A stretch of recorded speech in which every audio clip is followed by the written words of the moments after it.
Okay, so we're looking at bedroom number 3, and then you come up the steps, and this is the hall in the first floor. And this one over here is bedroom number 3.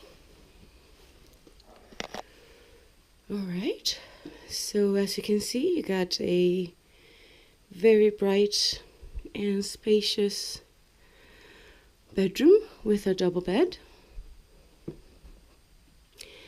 Then on this side of the bedroom, you have the wardrobe and drawers.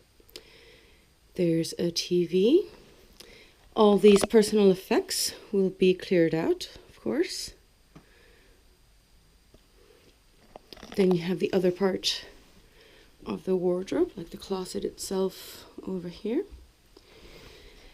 Then you also have a nightstand.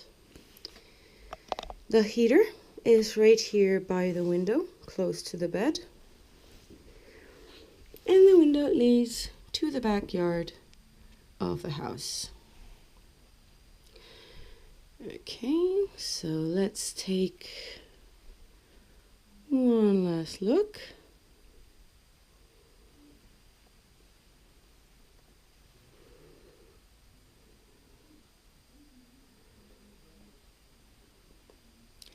And that is it for bedroom number 3.